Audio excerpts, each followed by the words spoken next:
Hello students, देखो physics में laws of motion chapter है और हम प्रैक्टिस कराने जा रहे हैं नीट के लिए। तो नीट के लिए प्रैक्टिस कराने जा रहे हैं तो क्वेश्चंस जो पूछे गए हैं एम्स में, पहले एम्स के सेपरेट एग्जाम होते थे, तो एम्स के क्वेश्चंस को अब हम प्रैक्टिस कराएंगे। उसके बाद फिर नीट में जो क्वेश्चंस पूछे गए हैं उनका भी प्रैक्टिस कराएंगे, ठीक है। तो देखो क्वेश्चन नंबर फर्स्ट क्या कहता है, ए lift is moving in upward direction. एक लिफ्ट है जो ऊपर की ओर जा रहा है, ठीक। The total mass of the lift and the passengers is 1600 kg। Lift plus lift के इनसाइड में जो पैसेंजर्स है उनका टोटल मास जो है 1600 है ना केजी है। अब वेरिएशन ऑफ द वेलोसिटी, यानी लिफ्ट के वेलोसिटी में जो वेरिएशन है, जो चेंजिंग है टाइम के साथ, उसको ग्राफ में यहां पर दिया गया है। यानी ग्राफ यहां VT ग्राफ जो है यह शो कर रहा है कि वेलोसिटी कैसे चेंज हो रहा है टाइम के साथ। क्लियर। अब time t is equal to 8 second पर जो है टेंशन निकालना है लिफ्ट में। तो यहां पर ऑप्शंस तो दिए गए हैं, अब ग्राफ को समझो। टेंशन यानी फोर्स होता है, टेंशन क्या होता है, फोर्स होता है। तो फोर्स निकालने के लिए एक्सेलरेशन हमको निकालना होगा, ठीक। तो देखो टाइम पहले यहां पर कितना दिया हुआ है, तो t is equal to 8 second है, तो 6 से 10 के बीच में आएगा। तो इसका मतलब है कि ये जो ग्राफ का यह जो पार्ट है, समझ गए, इसका स्लोप निकालना होगा, और जो स्लोप निकलेगा वही एक्सेलरेशन का वैल्यू होगा। तो स्लोप मींस tan थीटा, तो यहाँ निगेटिव वैल्यू आएगा। क्या होगा, निगेटिव वैल्यू आएगा। ग्राफ से भी स्पष्ट है कि डी एक्सेलरेशन होगा। क्लियर। ऐसे वैल्यू भी निगेटिव यहाँ आएगा ही। अब देखो तो स्लोप निगेटिव होगा तो एक्सेलरेशन इज इक्वल टू 12/4, यानी यहाँ पर ये हो गया परपेंडिकुलर, जैसे ए हो गया थीटा, तो tan theta is equal to p/b होगा। तो p हो गया 12 हो गया, अब b हो गया 10 - 6 तो 4 हो गया। अब बट यहाँ पर माइनस साइन पुट करना जरूरी है कि क्योंकि स्लोप जो है निगेटिव है। यहाँ पर स्लोप क्या है, पॉजिटिव है, यहाँ पर स्लोप क्या है, नेगेटिव है। क्लियर। तो माइनस साइन पुट करना मस्ट है। अब देखो तो यहाँ 12 बाई कितना हो गया 4, तो यहाँ हो गया माइनस साइन पुट कर दिए तो -3 मीटर पर सेकंड स्क्वायर हो गया। तो यानी एक्सेलरेशन जो हुआ वह 3 मीटर पर सेकंड स्क्वायर हुआ, बट माइनस साइन जो शो कर रहा है कि एक्सेलरेशन डाउनवर्ड हो रहा है, एक्सेलरेशन डाउनवर्ड हो रहा है, इसलिए हम एरो मार के यहाँ डाउनवर्ड कर दिए हैं। और वैल्यू कितना लिखे हैं, 3 मीटर पर सेकंड स्क्वायर। क्लियर हो गया। अब देखो वेट जो होगा वो वर्टिकली डाउनवर्ड वर्क करेगा, टेंशन जो होगा यहाँ लिफ्ट से जुड़ा हुआ जो स्ट्रिंग है उसमें टेंशन अपवर्ड होगा। तो from free body diagram of lift देखो T अब माइनस होगा mg, weight T minus mg, यानी नेट फोर्स इस पर निकालेंगे तो T अब minus mg is equal to mass into acceleration according to Newton second law of motion. तो mass into acceleration, but acceleration is negative, है ना। तो जब एक्सेलरेशन नेगेटिव है तो यहां पर हम माइनस से लिख दिए हैं। क्लियर। और this is equal to minus M A हो गया। अब यहाँ पर t is equal to mg को इस साइड लाएंगे तो mg है ना इस साइड आएगा तो प्लस में हो गया minus M A, M common ले लिए तो g माइनस ए होगा, g का वैल्यू हम 10 रख दिए हैं, ठीक है।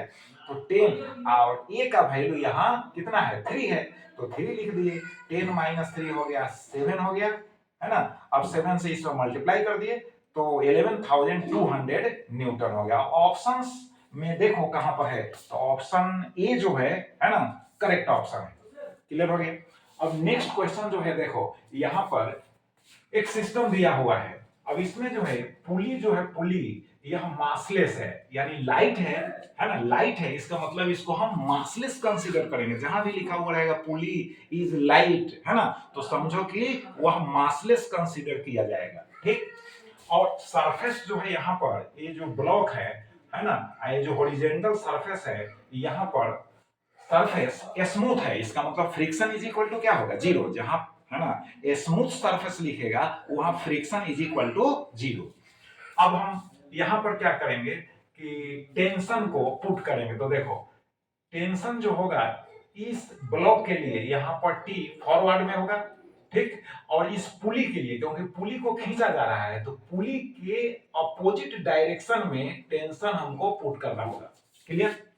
मतलब कि इस ब्लॉक को यह डोरी खींच रहा है, तो टेंशन फॉरवर्ड में होगा, बट यही डोरी है ना इस पुली के मोशन का अपोज कर रहा है, तो वही टेंशन है ना बैकवर्ड में हो जाएगा। और फिर देखो यहाँ यहाँ तो फिक्स है डोरी का यह छोर, तो यहाँ टेंशन जो होगा है ना बैकवर्ड में होगा, क्योंकि बोथ साइड से अपोज हो रहा है पुली का। क्लियर हो गया? तो टेंशन चूंकि स्ट्रिंग एक ही है तो एवरी पॉइंट पर टेंशन क्या होगा, सेम होगा। क्लियर? अब देखो, अब इसको सोल्व करना है, तो सोल्व करना है तो calculate the acceleration of the light and smooth pulley, है ना, लाइट स्मूथ पुली यानी चिकना है पुली और हल्का है पुली, तो मास इसका 0 कंसीडर किया जाएगा। और यहाँ भी सरफेस स्मूथ ही है, बात समझ में आ रही ना? तो यहाँ पर भी फ्रिक्शन 0 होगा, यहाँ पर फ्रिक्शन 0 होगा और इसका मास को 0 कंसीडर किया जाएगा। चलो, तो सबसे पहले हम इसका इक्वेशन लिखते हैं, from free body diagram of block क्या हो जाएगा, ए।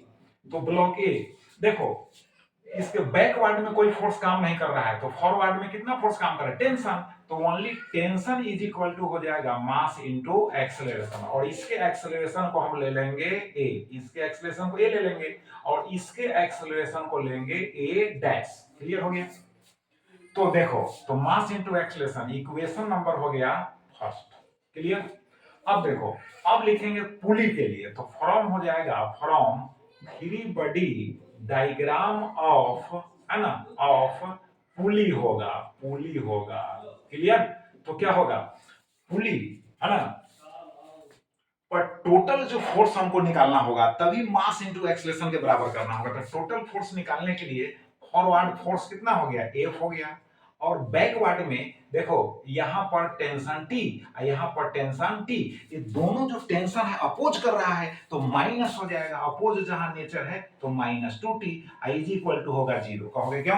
क्योंकि मासलेस लिखा हुआ है, लाइट जहां भी क्वेश्चन में लाइट लिखता है तो समझो मासलेस है, मासलेस का मतलब उसके मास को 0 कंसीडर करना होगा, तो मास इनटू एक्सेलरेशन क्या हो जाएगा, 0 होगा।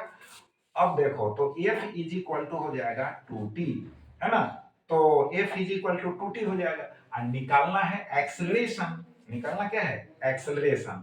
तो देखो, तो अब यहाँ पर t इज इक्वल टू कितना है, m इंटू a है, तो यहाँ पर this implies t is equal to कितना हो जाएगा, f बाई कितना होगा, 2 होगा, f बाई 2 होगा, तो f बाई 2 होगा, तो इसको हम इक्वेशन 2 ले लिए, ठीक है। अब फ्रॉम 1 एंड 2 क्या हो जाएगा, फ्रॉम 1 एंड हो जाएगा 2, तो t के जगह पर f बाई 2 पुट कर देंगे, है ना, तो f बाई 2 पुट करेंगे तो हो जाएगा एम ए, तो दिस इंप्लाइज कितना हो जाएगा, a इज इक्वल टू हो जाएगा f बाई 2m होगा।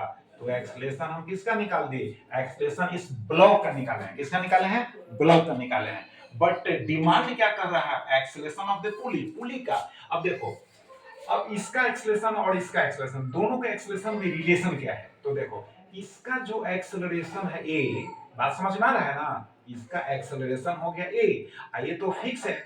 अब देखो टेंशन पर विचार करो, हम इजी मेथड बतलाते हैं कि इसका एक्सेलरेशन कितना होगा। देखो, तो इसका एक्सेलरेशन जो होगा, क्यों, इसका एक्सेलरेशन जो होगा a बाई क्या होगा, 2 होगा। अब कहोगे a बाई 2 कैसे होगा, तो देखो जो टेंशन, जो सिंगल टेंशन इसको डिराइव कर रहा है, बात समझ गए, उसका दोगुना टेंशन इसका अपोज कर रहा है, बात समझ में आई।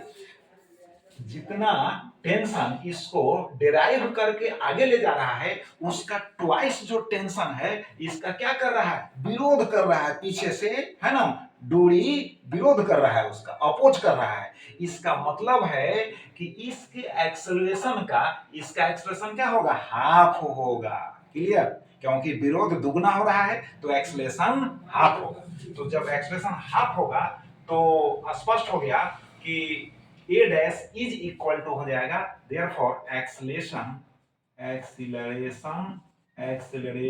ऑफ, है ना, पुली जो होगा, पुली इज कितना होगा, a dash is equal to a by कितना होगा, 2 होगा, और a का वैल्यू हम निकाल चुके हैं, तो यहाँ पर हो जाएगा f बाई, यह 2 तो है ही, f बाई कितना है, 2m और इंटू होगा 2, तो दिस इज इक्वल टू हो जाएगा f बाई 4m, यही हो गया आंसर। अब देखो F/4m, तो F/4m ऑप्शन सी करेक्ट है कि नहीं? तो ऑप्शन हो गया सी करेक्ट हो गया। बात समझ गए? तो इस तरह से हम क्वेश्चन को सॉल्व करते हैं। तो देखो प्रैक्टिस अब हम स्टार्ट कर ही दिए हैं, तो अब आगे भी प्रैक्टिस जारी रहेगा, है ना? 2025 अब प्लस हो गया 2026 के लिए। रेडी? तो अब आप तैयार रहो, रेडी रहो। हम जैसे जैसे प्रैक्टिस कराते जाएंगे वैसे वैसे प्रैक्टिस करते चलो। ऐसे थ्योरी आप पढ़ चुके होंगे या नहीं पढ़े होंगे तो फिर उसके लिए हम अलग से फिर क्लास देंगे, यानी थ्योरी के लिए अलग से देंगे, लेकिन यहाँ पर न्यूमेरिकल्स प्रॉब्लम्स को ही केवल हम प्रैक्टिस कराएंगे। Thank you very much.